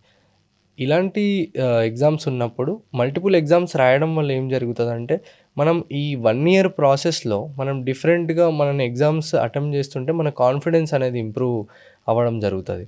అలా రిపీటెడ్గా ఎగ్జామ్స్ రాస్తుంటే మనకు కూడా మనం ఈ 1 year ప్రాసెస్ని ఒక బర్డెన్ లెక్క తీసుకోకుండా ఒక ఎంజాయ్ చేస్తూ ఈ ప్రాసెస్లో చదువుకుంటూ ముందుకు పోయే అవకాశం ఉంటుందండి. వేరే ఎగ్జామ్స్ కూడా అందుకే ఇంపార్టెంట్. ఈ గ్రూప్ 1 అయినా mains paper GS first preliminary paper కూడా ఆల్మోస్ట్ సిమిలర్ సిలబస్ ప్యాటర్న్లో ఉంటుంది. మన తెలంగాణ మెయిన్స్లో జరిగితే ఒక సపరేట్ పేపర్ ఉంది తెలంగాణ మూమెంట్ తప్ప. మిగిలిన అన్ని సబ్జెక్ట్స్లో మనకి సిమిలర్ సిలబస్ సిమిలర్ క్వశ్చన్స్ రావడం జరుగుతుంది. సో ఈ రెండింటికి కంబైన్గా ప్రిపేర్ అయినా కానీ చాలా ముందుకు ఈజీగా పోయే ప్రాసెస్ ఉంటుందని నా ఉద్దేశం. ఓకే. మీ ఆప్షనల్ సబ్జెక్ట్ ఏంటి? ఎందుకు దాన్ని చూస్ చేసుకున్నారు? రీజన్ ఏంటి? నా ఆప్షనల్ సబ్జెక్ట్ వచ్చేసి పబ్లిక్ అడ్మినిస్ట్రేషన్ అండి. నేను గ్రాడ్యుయేషన్లో పొలిటికల్ సైన్స్ చేసినా కానీ నాకు కొంచెం పబ్లిక్ అడ్మినిస్ట్రేషన్ థియరీస్ కానీ నా ఇంటర్మీడియట్లోనే నేను పబ్లిక్ అడ్మినిస్ట్రేషన్ కొంచెం చదవడం జరిగింది. నా హెచ్పిజి అనే గ్రూప్ తీసుకోవడం వల్ల దాంట్లో పబ్లిక్ అడ్మినిస్ట్రేషన్లో different ideals, different theories, different ఫిలాసఫీస్కి నన్ను చాలా ఇంట్రెస్టింగ్గా అనిపించింది. సో అందుకే నేను నా ఆప్షనల్ కూడా తర్వాత పబ్లిక్ అడ్మినిస్ట్రేషన్ తీసుకొని ముందుకు సాగానండి. ఓకే. మరి మొత్తం పేపర్స్‌లో మీ ఆప్షనల్ సబ్జెక్ట్ కాకుండా మీకు బాగా టఫ్ అనిపించింది ఎందుకు? సో, దాన్ని ఎలా ఓవర్‌కమ్ చేశారు? ఒకటి వచ్చేసి ఎస్సే పేపర్ అండి. ఎస్సే పేపర్ అనేది చాలా అన్‌ప్రెడిక్టబుల్‌గా ఉంటది. 2 ఎస్సేసే రాయాలి కాబట్టి ఆహ్, ఈ ఈ మధ్య కాలంలో యూపీఎస్సీ యొక్క ప్రీవియస్ ఇయర్ క్వెషన్స్ చూస్తుంటే ఫిలాసఫికల్ బేస్డ్ ఎస్సేస్ చాలా రావడం జరుగుతుంది. దీంట్లో మనం జనరల్‌గా నాలెడ్జ్ టెస్టింగ్ గాకుండా మన వాల్యూస్ గానీ, మన యొక్క ఎక్స్‌పీరియన్స్, పర్సనలైజ్డ్ ఎక్స్‌పీరియన్సెస్ గూడా దానివల్ల ఎట్లా రాయాలి ఆన్సర్స్ అనేది ఎస్సే అనేది కొంచెం టఫ్ పేపర్ అండి. ఎస్సే తర్వాత జీఎస్3 particularly economy, environment, science and tech జీఎస్3 paper కూడా కొంచెం as compared with other papers నాకు కొంచెం టఫ్ అనిపించిందండి. ఓకే. ఒకప్పుడు ఇన్ఫర్మేషన్ అనేది చాలా వాల్యుబుల్‌గా ఉండేది. ప్రతీది కూడా కరెక్ట్‌గా నిక్కచ్చిగా ఉండేది. సో, ఇప్పుడు వేరియస్ ప్లాట్‌ఫార్మ్స్ నుంచి మనకు ఇన్ఫర్మేషన్ వస్తూ ఉంది. దాంట్లో ఏది కరెక్ట్, ఏది కరెక్ట్ కాదు, ఏది మనం చూస్ చేసుకోవాలి అని కన్‌ఫ్యూజన్ చాలా ఎక్కువగా ఉంది. సో, ఆ కన్‌ఫ్యూజన్‌ని మీరెలా క్లారిటీ వచ్చేసేది దాని నుంచి? ఎందుకంటే ఇప్పుడు సోషల్ మీడియా కానీ, మనకున్న ఈ టెక్నాలజీ కానీ, ఎక్కడ చూసినా మనకు సబ్జెక్ట్ కానీ ఇన్ఫర్మేషన్ అంతా వస్తుంది. కానీ ఆ గ్యాదర్ చేసుకున్న ఇన్ఫర్మేషన్ కరెక్టా కాదా అనేది మనం ఎలా తెలుసుకుంటాం? ఇప్పుడు ఈ సివిల్ సర్వీసెస్‌లో మెయిన్ దాని పేపర్ నేమ్ వచ్చేసి జనరల్ స్టడీస్ అండి. హ్మ్. ఒక సాధారణమైన వ్యక్తి ఒక సమాజంలో ఉన్న ప్రాబ్లమ్స్‌ని ఎలా వెతుకుతున్నాడు, సమాజంలో ఉన్న ప్రాబ్లమ్స్‌ని ఎలా అడ్రస్ చేయగలుగుతాడు, హ్మ్. అదే జనరల్ స్టడీస్. జనరల్ స్టడీస్ యొక్క మెయిన్ మీనింగే అదండి. హ్మ్. ఫర్ ఎగ్జాంపుల్ ఇప్పుడు జీఎస్3లో మనం తీసుకోకున్నట్టయితే అగ్రికల్చర్ ఏరియాలో హ్మ్. మనకు డిఫరెంట్ క్వెషన్స్ రావడం జరుగుతుంది. ఈ ఇయర్ ఫుడ్ ప్రాసెసింగ్ ఇండస్ట్రీ గురించి ఒక క్వెషన్ రావడం జరిగింది. హుహు. మనం డిఫరెంట్‌గా ఇప్పుడు చూస్తున్నట్లయితే ఎట్లా మనం ఈ ఫుడ్ ప్రాసెసింగ్ అనేది ఎట్లా జరుగుతుంది కరెంట్‌లీ ఇండియాలో అనేది మీకొక డిఫరెంట్ వ్యూ ఉండొచ్చు. నాకొక డిఫరెంట్ వ్యూ ఉండొచ్చు. కరెక్ట్. కానీ మన మన స్టైల్ ఆఫ్ ఆన్సర్ రైటింగ్ నీకు నిజంగా తెలిసింది ఏది నువ్వు రాస్తే బెటర్ మార్క్స్ వచ్చే అవకాశం ఉన్నదని నా ఫీలింగ్ అండి. జనరల్‌గా ఒక క్వెషన్ మెయిన్స్‌లో మన ఇన్నోవేషనే మనకి మార్క్స్ ఇస్తుందన్నది నా ఒపీనియన్ అండి. డిఫరెంట్‌గా అప్రోచ్ అయ్యి నువ్వు నిజంగా రియలిస్టిక్‌గా నీకు ఈ ప్రాబ్లమ్ తెలిస్తే ఎట్లా అడ్రస్ చేస్తావు? జనరల్‌గా ఇలాంటి క్వెషన్స్ అడగడం జరుగుతుంది. అగ్రికల్చరల్ ఫుడ్ ప్రాసెసింగ్ ఇండస్ట్రీ అనేది ఎలా ఇంప్రూవ్ చేయగలుగుతున్నావు అంటే జనరల్‌గా ఏ పర్సన్ అడిగితే వాళ్ళు ఒక డిఫరెంట్ ఒపీనియన్ చెప్తారు. నేను ఒక డిఫరెంట్ ఒపీనియన్ చెప్పాలి. ఆ ఒపీనియన్స్‌ని కరెక్ట్‌గా ఎట్లా పాయింట్స్‌లో పెడితే అదే ఒక జనరల్ స్టడీస్ ఆన్సర్ అవుతుంది. కొన్ని ఇంపార్టెంట్ బేసిక్స్ అందరికీ సేమ్ ఉండొచ్చు. హ్మ్. బట్ స్టిల్ కొన్ని ఎగ్జాంపుల్స్ ఉంది. ఈ ఫుడ్ ప్రాసెసింగ్ ఇండస్ట్రీలో పూణేలో మనం చూసుకున్నట్లయితే ఈ గ్రేప్ ఇండస్ట్రీ అయితే ఉందో ఆ ఫుడ్ ప్రాసెసింగ్ ఇండస్ట్రీ ద్వారా చాలా డెవలప్ అవ్వడం జరిగింది. హ్మ్. ఇలాంటి లైవ్ ఎగ్జాంపుల్స్ మన ఆన్సర్‌లో ఇంక్లూడ్ చేస్తే మనకు బెటర్ మార్క్స్ వచ్చేటందుకు ఉపయోగపడుతుందండి. ఓకే. మీ ప్రిపరేషన్‌లో టెక్నాలజీ అనేది మీకెంత బాగా యూజ్ అయింది? అండ్ మీరు లాస్ట్ 5 ఇయర్స్‌లో మీరు చూసిన టెక్నాలజీకిను ఇప్పటికి ఎంత తేడా వచ్చింది? అది మీకు ఉపయోగపడిందా ఎక్కువగా? లేదంటే డిస్ట్రాక్షన్స్ ఎక్కువయ్యాయా? ఏం జరిగింది? టెక్నాలజీ విధంగా ఉపయోగపడిందని నేను చెప్తానండి. పర్టిక్యులర్లీ టెస్ట్ సిరీస్ కానీ, ఈ ఆన్లైన్ మెటీరియల్ కానీ మనకి చాలా అవైలబిలిటీ ఉండడం వల్ల, ఈ టెలిగ్రామ్ ఛానల్స్‌లో మనకు అవైలబుల్‌లో ఉండడం వల్ల మాక్ టెస్ట్స్ కూడా ఇమ్మీడియేట్‌గా మనం డౌన్లోడ్ చేసుకొని జస్ట్ ఓఎంఆర్ షీట్ తీసుకొని ఇమ్మీడియేట్‌గా ఇప్పుడు టెస్ట్ రాసే ఫెసిలిటీ ఉంది. ఇంతకుముందు మనం ఖచ్చితంగా సెంటర్‌కి వెళ్ళి అక్కడ మన ఫిజికల్ క్వెషన్ పేపర్ తీసుకొని ఆ ట్రావెలింగ్, జర్నీ టైమ్, ఈ హ్యాసిల్ కాకుండా ఇప్పుడు మన ఇంట్లో కూర్చొని మనమే స్ట్రిక్ట్‌గా మన చైర్ మనం అక్కడ కూర్చొని ఒక 2 అవర్స్ టెస్ట్ రాయాలనుకుంటే సింపుల్‌గా రాసేసే ఫెసిలిటీ కూడా ఉంది. అదేవిధంగా మెయిన్స్‌లో చాట్‌జీపీటీ, ఏఐ ద్వారా కానీ మనకు రాని ఆన్సర్స్ ఏవైతున్నాయో ఒక ఆన్సర్‌ని ఎట్లా డిఫరెంట్ అప్రోచెస్‌గా ఎలా పోవాలి, డిఫరెంట్ వ్యూస్ ఎలా తెలుసుకోవడానికి చాట్‌జీపీటీ అనేది కూడా చాలా ఉపయోగపడుతుందండి. కానీ టెక్నాలజీతోని అటు బూనుంది, ఇటు బేనుంది. కాబట్టి ఎంత జాగ్రత్తగా వాడుకొని మనకు నచ్చిన విధంగా బ్యాలెన్స్డ్ అప్రోచ్ తీసుకోవడం అనేది వెరీ ఇంపార్టెంట్ అండి ఈ జర్నీలో. యాహ్! ఇప్పుడు ఏ విధంగా అయితే మీరు సివిల్స్‌లో ఎలా ప్రిపేర్ అయ్యారు? ఎంత స్ట్రగుల్ అయ్యారు? ఏ సబ్జెక్ట్‌ని ఎలా ప్రిపేర్ అవ్వాల్సొచ్చింది? ఇంటర్వ్యూలో ఎలా ఫేస్ చేశారు? ఇవన్నీ కూడా ఎలా అయితే అప్‌కమింగ్ ఎవరైతే సివిల్స్ ప్రిపేర్ అవుతున్నారో వాళ్ళందరికీ కూడా ఎక్స్‌ప్లెయిన్ చేస్తూ ఉన్నారో, అలా టీసాట్ ఛానల్ మీకు ఏ విధంగా ఉపయోగపడింది? టీసాట్ ఛానల్ పర్టిక్యులర్‌గా మన స్టేట్‌లో తీసుకుంటే చాలా ఎఫర్ట్స్ పెట్టడం జరుగుతుంది. నేను పర్టిక్యులర్‌గా టీసాట్ యొక్క యూట్యూబ్ ఛానల్ ఫాలో అవ్వడం జరిగింది. దాంట్లో సివిల్ సర్వీసెస్ కానీ గ్రూప్ వన్కి కానీ ఏ సబ్జెక్ట్కి ఏ రిలేటెడ్ కంటెంట్ డిఫరెంట్ ప్రొఫెసర్స్ ద్వారా ఎక్స్ప్లెయిన్ చేయడం వల్ల అది హెల్ప్ అవుతుందండి ఆస్పిరెంట్స్కి. ఓకే. మీకు రాజీవ్ గాంధీ సివిల్స్ అభయహస్తం ఏ విధంగా ఉపయోగపడింది అనుకుంటున్నారు? పర్టికులర్గా ఒక ఆస్పిరెంట్కి ఇలాంటి సివిల్స్ పరీక్ష రాసే సమయంలో ఫైనాన్షియల్ ఇన్స్టెబిలిటీ అనేది పేరెంట్స్ మీద డైరెక్ట్ డిపెండెన్స్ ఉండడం వల్ల చాలా ప్రాబ్లమ్స్ ఫేస్ చేస్తూ వస్తుంది. నేను కూడా పర్టికులర్గా నా I'm very happy in that case. నా పేరెంట్స్ నాకు ఎప్పటికీ సపోర్ట్ ఇస్తూ వచ్చారు. బట్ స్టిల్ ఈ ఫైనాన్షియల్ ఇన్సెంటివ్ ద్వారా డిఫరెంట్ కోచింగ్ సెంటర్స్కి వెళ్ళి మనము అక్కడ ఫర్ ఎగ్జాంపుల్ ఒక టెస్ట్ సిరీస్ జాయిన్ కావడానికి ఒక 30,000 35,000 అవ్వడం జరుగుతుంది. అది మెయిన్స్కి మనం ఆ టెస్ట్ సిరీస్ తీసుకుంటేనే మన రైటింగ్ ఎబిలిటీస్ ఇంప్రూవ్ అవుతాయండి. నిజంగా గవర్నమెంట్ ఇచ్చిన ఈ వేరియస్ స్టేట్ గవర్నమెంట్స్ కూడా డిఫరెంట్ ఇన్సెంటివ్స్ ప్రొవైడ్ చేస్తున్నాయండి. ఫర్ ఎగ్జాంపుల్ తమిళనాడు గవర్నమెంట్ కూడా వాళ్ళకి మంత్లీ స్టైపెండ్ ఫెసిలిటీ అనేది ప్రొవైడ్ చేస్తుంది. అలా ఈ రాజీవ్ గాంధీ అభయహస్తం స్కీమ్ కూడా బడ్డింగ్ ఆస్పిరెంట్స్కి చాలా ఇంపార్టెంట్ అని నా ఉద్దేశం అండి. మరి అప్కమింగ్ ఎవరైతే ఇప్పుడు సివిల్స్ ప్రిపేర్ అవుతూ ఉన్నారో వాళ్ళకి రాజీవ్ గాంధీ సివిల్స్ అభయహస్తం అనేది ఏదైతే 2 లక్షలు వాళ్ళు పథకం కింద ఇస్తూ ఉన్నారో ఏ విధంగా యూస్ చేసుకుంటే వాళ్ళకి బాగుంటుంది అనుకుంటున్నారు? మనము ఇమీడియట్గా ఈ ఎకనామిక్ ఫెసిలిటీ ఏదైతే మనకు వస్తుందో రైట్ టెస్ట్ సిరీస్ తీసుకొని, ఎందుకంటే ఇప్పుడు ప్రిలిమ్స్ ద్వారా మొదటి విడత ₹1,00,000 చెక్ ఇవ్వడం జరిగింది. నేను ఇమీడియట్గా ఆ ఫెసిలిటీ తీసుకొని మెయిన్స్ టెస్ట్ సిరీస్ జాయిన్ అవ్వడం జరిగింది. అక్కడ ఒక 30,000 to 40,000 రూపీస్ అక్కడ స్పెండ్ చేశాను. తర్వాత మళ్ళీ మన ట్రావెలింగ్ ఎక్స్పెన్సెస్ అటు ఇటు కానీ నాకు చాలా ఉపయోగపడ్డాయండి. ఈ టెస్ట్ సిరీస్ ఈ ఇమీడియట్ ఇన్సెంటివ్ని మనం ఈ టెస్ట్ సిరీస్లో ఇంప్రూవ్ చేసుకుంటే మనం మెయిన్స్లో కూడా మనం బెటర్ పర్ఫార్మెన్స్ ఇచ్చి మళ్ళీ ఇంటర్వ్యూ స్టేజ్లో కూడా వెళ్ళే అవకాశం ఉంది. కాబట్టి చాలా మంచి స్కీమ్ అని నా భావన అండి. ఓకే. మీకు ఏదైతే ర్యాంక్ వచ్చిందో ఆ ర్యాంక్తో మీకు ఏ సర్వీస్ వస్తుందని మీరు ఎక్స్పెక్ట్ చేస్తూ ఉన్నారు? ఆ వచ్చే సర్వీస్తో మీరు సాటిస్ఫైడా?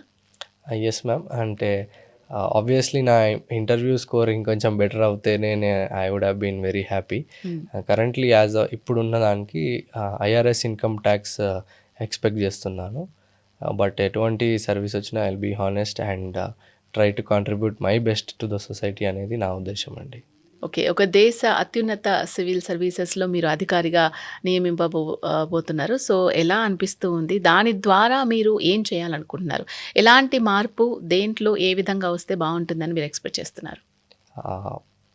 ఈ అవకాశం అంటే అందరికీ ఈజీగా వచ్చే ఆపర్చునిటీ కాదండి.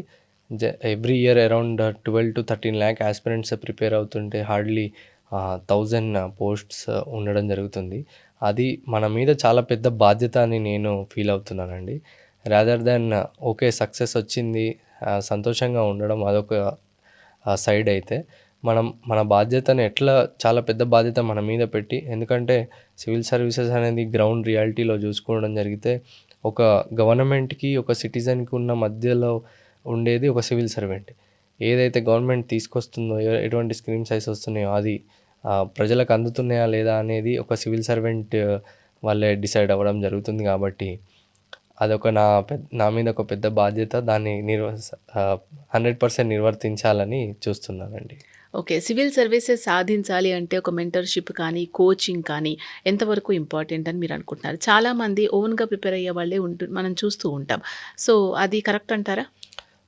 Particularly coming from non UPSC related science related backgrounds వాళ్ళకి ఫౌండేషన్ కోర్స్ అనేది కొంచెం హెల్ప్ అవుతుందండి. ఎందుకంటే ఫర్ ఎగ్జాంపుల్ ఒక బీటెక్ బ్యాక్గ్రౌండ్ నుంచి వచ్చే వాళ్ళకి హిస్టరీ, పాలిటీ, ఎకానమీ ఇవన్నీ కొంచెం గ్యాప్ వస్తుంది. కాబట్టి ఈ ఫౌండేషన్ కోర్స్ తీసుకుంటే మనకు ఈ ఇనిషియల్ సబ్జెక్ట్స్ అనేది మళ్ళీ మనకు అర్థమయ్యి మళ్ళీ ప్రిపరేషన్లో ఒక దారిలోకి వస్తాం.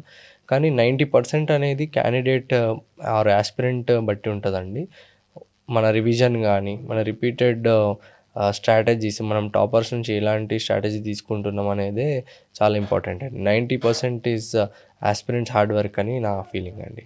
ఓకే. గతంలో మనం చూసుకున్నట్లయితే వేరే స్టేట్స్ నుంచి ఎక్కువ మంది కలెక్టర్స్ అవుతుండేవాళ్ళు, సివిల్ సర్వీసెస్ సాధిస్తూ ఉండేవాళ్ళు. ఇప్పుడు ఈ మధ్య కాలంలో మన తెలంగాణ నుంచి కూడా చాలామంది ఐఏఎస్ అధికారులు, సివిల్ సర్వీసెస్ సాధిస్తున్న వాళ్ళు చాలామంది ఉన్నారు. సో ఏం జరిగిందంటారు ఈ మధ్య కాలంలో? ఈ మధ్య కాలంలో మనం చూస్తున్నట్టయితే డిఫరెంట్ ప్రొఫెషన్స్ నుంచి ఎంబీబీఎస్ తర్వాత కానీ even though IIT top colleges లాంటి కంట్రీస్ నుంచి వచ్చిన తర్వాత కానీ వాళ్ళకు వాళ్ళు ఒక సెల్ఫ్ రియలైజేషన్ అయ్యి సొసైటీకి కాంట్రిబ్యూట్ చేయొచ్చు. మనం ఫైనాన్షియల్గా సెక్యూరిటీ ఉంటే సాటిస్ఫై కానోళ్ళు చాలా ఇంపార్టెంట్గా ఆ నంబర్ అనేది పెరుగుతున్నదని నా ఉద్దేశం అండి. ఎట్లా మనము సోషల్ సర్వీసెస్ వాల్యూస్ని ఇంప్రూవ్ చేసుకొని సొసైటీకి ఎట్లా కాంట్రిబ్యూట్ చేయాలని, even though they are coming from greater degrees, IIT అనే డిగ్రీ అంత కష్టపడి వచ్చినా కానీ వాళ్ళది పక్కకు పెట్టి ఈ ఎగ్జామ్ని మళ్ళీ ప్రిపేర్ అయ్యి రాయడం అనేది ఈ మధ్య ఎవ్రీ క్యాండిడేట్స్ నుంచి మనం చూస్తున్నది. అది ఫార్చునేట్లీ మన తెలంగాణలో కూడా ఎక్కువ ఇంజనీరింగ్ గ్రాడ్యుయేట్స్ కానీ ఎంబీబీఎస్ గ్రాడ్యుయేట్స్ కానీ ఉన్నా కానీ still they want to somehow contribute themselves to this society అని, అందుకే ఈ గుడ్ నంబర్ కూడా వస్తుంది అనేది నా ఫీలింగ్ అండి. ఓకే. సివిల్ సర్వీసెస్ అంటే అందరికీ ఎక్కువగా గుర్తుండేది ఐఏఎస్, ఐపీఎస్. కానీ చాలా సర్వీసెస్ కూడా ఉన్నాయి. సో ఆ సర్వీసెస్ గురించి మీ అభిప్రాయం ఏంటి? అవునండి. అరౌండ్ 29 డిఫరెంట్ సర్వీసెస్ ఉన్నాయి ఈ యూపీఎస్సీ కండక్ట్ చేసే సివిల్ సర్వీస్ ఎగ్జామినేషన్ ద్వారా. ఐఏఎస్, ఐపీఎస్ అనేవి ఆల్ ఇండియా సర్వీసెస్. ఇక్కడ సిటిజన్కి డైరెక్ట్ గ్రౌండ్లో ఉండి సర్వీస్ చేసే ఎబిలిటీ ఉంటుంది. కానీ డిఫరెంట్ సర్వీసెస్కి మనం సిటిజన్ని డైరెక్ట్గా అడ్రస్ చేయకున్నా కానీ స్టిల్ మనం బ్యాక్గ్రౌండ్లో ఉండి still you can contribute your self to the society అండి. ఈ సర్వీసెస్ కూడా చాలా ఇంపార్టెంట్ రోల్ ప్లే చేస్తాయి అనేది నా ఫీలింగ్ అండి. పర్టికులర్లీ ఇప్పుడు మనము ఐఆర్ఎస్ తీసుకోండి, ఇండియన్ రెవెన్యూ సర్వీస్ కానీ, Indian audit service, Indian defence estate service అని ఇలా వేరే డిఫరెంట్ సర్వీసెస్ ద్వారా కూడా మనము సొసైటీకి కాంట్రిబ్యూట్ చేయొచ్చు అనేది నా ఉద్దేశం అండి. ఇప్పుడున్న ప్రస్తుతం సోషల్ మీడియా వల్ల చాలా డిస్ట్రాక్షన్స్ ఎక్కువగా అయిపోతున్నాయి. ఈవెన్ బార్న్ బేబీ నుంచి చాలా కిండర్ గార్డెన్ నుంచి వాళ్ళకి మనం అడిక్ట్ చేసేస్తున్నాము. అండ్ వాళ్ళు కూడా ఎక్కువగా దానికి ఎక్స్పోజ్ అయిపోతూ ఉన్నారు. సో దీని నుంచి పిల్లల్ని బయటికి తీసుకురావడానికి ఏం చేయొచ్చు అని అంటారు? ఎందుకంటే ఇప్పుడు వచ్చేదంతా కూడా సమ్మర్ సీజనే. దీంట్లో ఎక్కువగా పేరెంట్స్ కానీ ఈవెంటే టీచర్స్ కానీ ఎవరైనా కూడా భయపడేది, బాధపడేది, ఎక్కువగా ఫోకస్డ్గా దాని మీదే ఉన్నారు అని చెప్పేసి టెన్షన్ పడేది సోషల్ మీడియా. సో ఈ డిస్ట్రాక్షన్ నుంచి ఎలా తీసుకురావచ్చు బయటికి అని అనుకుంటున్నారు మీరు? ఈ ఇంతకుముందు నేను నా చిన్న వయసులో ఉన్నప్పుడు సమ్మర్ హాలిడేస్ వస్తే ఎక్కువ శాతం మార్నింగ్ గ్రౌండ్కి వెళ్ళి సాయంత్రం దాకా వచ్చేవాడిని కాదు. కానీ ఇక యాజ్ ఆఫ్ నౌ ఈరోజు కరెంట్ డేస్ చూస్తుంటే పిల్లలు ఆ డిజిటల్గా అడిక్షన్ అనేది చాలా ప్రాబ్లమేటిక్గా మనం కూడా చూస్తున్నాం. కానీ ఒక పేరెంట్ రెస్పాన్సిబిలిటీ కూడా చాలా ఇంపార్టెంట్ అండి ఈ విషయంలో. ఎన్ని అవర్స్ స్క్రీన్కి రెస్ట్రిక్ట్ చేస్తున్నాం పిల్లల్ని, ఎన్ని అవర్స్ మనం వాళ్ళని physical activity any kind of sport తీసుకోండి, క్రికెట్ కానీ, ఫుట్బాల్ కానీ, బ్యాడ్మింటన్ కానీ, డిఫరెంట్ స్పోర్ట్స్కి పిల్లల్ని నేర్పించడం ఒక పేరెంట్ బాధ్యత అని నా ఫీలింగ్. డిఫరెంట్ వాళ్ళని ఎందుకంటే మనం ఫిజికల్గా కూడా మనం స్ట్రాంగ్ ఉంటే ఆటోమేటిక్గా మన మైండ్ కానీ స్ట్రాంగ్ అవ్వడం జరుగుతుంది. సో ఈ డిజిటల్గా ఉండి డిజిటల్ డివైజెస్ ఆటోమేటిక్గా ఒక పేరెంట్ యూసేజ్ తగ్గించడం ద్వారా చిల్డ్రన్ కూడా వాళ్ళ పేరెంట్స్ని చూసే నేర్చుకుంటారు. కాబట్టి పిల్లల ముందు పెద్దలు కూడా కొంచెం ఫోన్స్ యూజ్ చేయడం తగ్గిస్తే ఆటోమేటిక్గా కొంచెం చేంజ్ వస్తుంది అనేది నా ఒపీనియన్ అండి. ఓకే. ఈ సివిల్ సర్వీసెస్ సాధించాలి అంటే 16 గంటలు తప్పకుండా చదవాల్సిందే అనేది చాలామంది అంటూ ఉంటారు, చెప్తూ ఉంటారు, వింటూ ఉంటాం కూడా. వాస్తవమేనా? నేను పర్టికులర్లీ ప్రిలిమ్స్ స్టేజ్ వరకు అయితే ఒక 8 to 10 అవర్స్ చదివేవాడినండి. మెయిన్స్ గ్రాడ్యువల్గా ఫర్దర్ స్టేజెస్ ఇంప్రూవ్ అవుతుంది, నా నెంబర్ ఆఫ్ అవర్స్ పెంచుకోవడం జరిగింది. మనం ఎన్ని అవర్స్ చదివినాం దానికంటే మనం కాన్సన్ట్రేటెడ్గా ఈరోజు మనం పెట్టుకున్న టార్గెట్స్ అచీవ్ చేసి ఈరోజు ఈ సబ్జెక్ట్ చదువుకోవాలనుకుంటే ఇన్ని అవర్స్ నేను కాన్సన్ట్రేటెడ్గా స్టడీ చేయడం అనేది important rather than the number of hours. ఎందుకంటే మనది కూడా ఒక at the end of the day మనది కూడా హ్యూమన్ బాడీ ఆల్సో ఎగ్జాస్ట్ అయిపోతుంది. డైలీ 16 అవర్స్ చదవడం అనేది చాలా హ్యూమన్లీ ఇంపాసిబుల్. మనం ఒక 3-4 డేస్ ఒక 16 అవర్స్ చదువుతాం కావచ్చు, కానీ ఇమ్మీడియట్గా మన 4th డే అనేది మన కాన్సన్ట్రేషన్ ల్యాప్స్ అవుతూ ఉంటుంది. సో అలా కాకుండా కన్సిస్టెంట్గా విత్ గ్యాప్స్ తీసుకొని, ఫర్ ఎగ్జాంపుల్ ఒక 3 hour గ్యాప్స్ 3 hours చదువుకున్నాక ఒక 1/2 hour 1 hour బ్రేక్ తీసుకోవడం కానీ, ఆఫ్టర్నూన్ ఒక 1 hour న్యాప్ తీసుకోవడం కానీ, అలాంటి అలాంటివి చేస్తే మన ఎబిలిటీ, మన కాన్సంట్రేషన్ ఎబిలిటీ అనేది ఇంప్రూవ్ అవుతుంది అన్నది నా ఫీలింగ్ అండి. ఓకే. ఇది మీ ఫిఫ్త్ ఐటెమ్. చాలామంది మీరు ఇంతకుముందు మాట్లాడేటప్పుడు చెప్పడం జరిగింది. చాలామంది డిప్రెస్ అయిపోతూ ఉంటారు. చాలామంది రకరకాల అటెంప్ట్స్ చేస్తూ ఉంటారు. డిస్ట్రాక్షన్స్ అయిపోయి డిప్రెషన్‌లోకి వెళ్ళిపోయి అని చెప్పేసి. సో, మీరు కూడా చాలా సార్లు అనుకుని ఉంటారు కదా! అరే! నేను ఎంత బాగా పర్ఫార్మ్ చేసినా కూడా సక్సెస్ రావట్లేదు. నేను అచీవ్ చేయలేకపోతున్నాను అని చెప్పేసి. దాన్ని ఓవర్‌కమ్ చేసి మీరు మళ్ళీ పర్ఫెక్ట్‌గా ప్లాన్ ఎగ్జిక్యూట్ చేశారు కాబట్టి ఇప్పుడు సక్సెస్ సాధించారు. సో, అలా లేకుండా చాలామంది డిస్ట్రాక్ట్ అయిపోయి డిప్రెషన్‌లోకి వెళ్ళిపోయే వాళ్ళు చాలామంది ఉంటారు. వాళ్ళకు మీరేం చెప్తారు? అండ్ మిమ్మల్ని మీరు ఎలా ఆ టైంలో గెట్ ఆన్ చేసుకున్నారు? నేను పర్టిక్యులర్‌గా చెప్పాలనుకుంటుంది ఏంటంటే మన లైఫ్ అనేది మనకి డిఫరెంట్ టైమ్స్‌లో ఆపర్చునిటీస్ ఇస్తా ఉంటదండి. హ్మ్. కొంతమందికి అది సివిల్ సర్వీసెస్ రూపం ద్వారా వస్తది. కొంతమందికి వేరే జాబ్ ద్వారా వస్తది. ఇంకొంతమందికి ఇంకొంచెం డిఫరెంట్ వేస్ ద్వారా వస్తా ఉంటది. కానీ లైఫ్‌లో ప్రతి ఒక్కరికి ఒక ఆపర్చునిటీ ఏ టైంలో అన్నా వస్తది. ఆ ఆపర్చునిటీ కోసం మనం పేషెంట్‌గా ఉండి మనం ఎంత పేషెంట్‌గా ఉంటే మనం అంత ఆహ్, సక్సెస్‌ని చూడొచ్చనేది నా ఫీలింగ్ అండి. యాస్పిరెంట్స్‌కి నేను చెప్పేది అదే. బేసిక్‌గా మీరు ఈ ఇనిషియల్ ఫెయిల్యూర్స్ ద్వారా మీరు బాక్ డౌన్ కాకుండా, అంటే డిప్రెషన్‌లోకి పోయి అట్లా కాకుండా, మన ఎఫర్ట్ మనం ఇచ్చాము. మన హార్డ్ వర్క్, ఎఫర్ట్ మనం ఇచ్చాము. బట్ స్టిల్ కొన్ని సార్లు అన్నీ మన డెస్టినీలో రాసి ఉండవు కాబట్టి you can still have different courses. మిమ్మల్ని మీరు సొసైటీకి కాంట్రిబ్యూట్ చేయడం కానీ డిఫరెంట్ ఫీల్డ్స్ ఉన్నాయి. కాబట్టి దీనికి డిప్రెషన్‌లోకి లోనై దీన్నే లైఫ్ అనుకోవద్దనేది నా మెయిన్ సజెషన్ అండి. డిఫరెంట్‌గా ఆలోచించి డిఫరెంట్ ఫీల్డ్స్ కూడా తీసుకుంటే ఎలాగైనా సక్సెస్ అయిన ఆపర్చునిటీస్ అయినా మనకు వస్తాయి. వచ్చినప్పుడు దాన్ని సద్వినియోగం చేసుకునేదే ఒక యాస్పిరెంట్ యొక్క లక్షణం అని నా ఉద్దేశం అండి. ఓకే ఆశీష్ గారు. నిజంగా చాలామంది గ్రామీణ నేపథ్యం నుంచి వచ్చి ఎటువంటి ఒక మెంటర్ లేక, గైడ్ లేక ఎలా ప్రిపేర్ అవ్వాలో తెలియక అండ్ చాలామంది వెనుదిరిగి వెళ్ళిపోయి మళ్ళీ నార్మల్ పనులు చేసుకునే వాళ్ళు చాలామంది ఉన్నారు. అలా కాకుండా గ్రామీణ నేపథ్యం నుంచి వచ్చినా కూడా 5 సార్లు అటెంప్ట్ చేస్తేనే ఇప్పుడు సక్సెస్ సాధించగలిగారు. అంత ఓపిక ఉండాలి సివిల్స్ సాధించాలి అంటే. సో, ఆశీష్ గారు మీరు వచ్చి టీసాట్‌కి వచ్చి ఎంతోమంది వీక్షకులు చూస్తూ ఉంటారు. మీలాంటి సక్సెస్ సాధించిన వాళ్ళ ప్రయాణాన్ని కూడా చూస్తూ ఉంటారు. సో, వాళ్ళందరికీ కూడా ఎక్స్‌ప్లెయిన్ చేశారు మీ జర్నీ ఎలా కొనసాగింది and congratulations. All the best. Thank you అండి. టీసాట్‌కి ప్రత్యేక ధన్యవాదాలు. ఈ అవకాశం ఇచ్చినందుకు, ఈ స్ఫూర్తి అనే ప్రోగ్రాంలో నన్ను ఇన్వైట్ చేసి నాకు ఈ ఆపర్చునిటీ ఇచ్చినందుకు I'm very thankful to TSAT channel అండి. అండ్ ఆస్పిరెంట్స్ కూడా ఇలాంటి ఫెసిలిటీస్, టీసాట్ ఇచ్చే వేరియస్ ఫెసిలిటీస్ యూజ్ చేసుకొని కరెక్ట్ రైట్ గైడెన్స్, రైట్ పాత్లో ముందుకెళ్ళాలని ఐఎమ్ వెరీ థ్యాంక్ఫుల్ అండి. ఓకే. సో, చూసారు కదండి. మేము గ్రామీణ నేపథ్యం నుంచి వచ్చాము, ఊరు నుంచి వచ్చాము, మాకేం తెలీదు, సివిల్స్ సాధించాలి అంటే పెద్ద పెద్ద చదువులు చదవాలి, ఐఐటీలు అండ్ ప్రొఫెషనల్ డిగ్రీస్ ఉండాలి ఇలా అనుకుంటూ ఉంటారు. అలా మీరు ఆలోచించి వెనకడుగు వేయాల్సిన అవసరం ఏమాత్రం లేదండి. టీసాట్ కూడా ఎప్పటికప్పుడు మీలో ప్రోత్సాహం నింపే విధంగా ఇటువంటి ప్రత్యేకమైన కార్యక్రమాలు చేస్తూ ఉంటుంది. సివిల్స్లో సక్సెస్ సాధించిన వాళ్ళందరినీ కూడా వాళ్ళ అభిప్రాయాలు అండ్ వాళ్ళ మోటివేషన్ మీకు అందిస్తూ ఉంటుంది. సో, దాని ద్వారా మీరు చూసి చక్కగా చదువుకొని మీరు అనుకున్న గమ్యాన్ని మీరు రీచ్ అవ్వచ్చు. ఇది ఇవాల్టి నిపుణ. మరొక మంచి కార్యక్రమంతో మళ్ళీ కలుద్దాం. అంతవరకు సెలవు. నమస్కారం.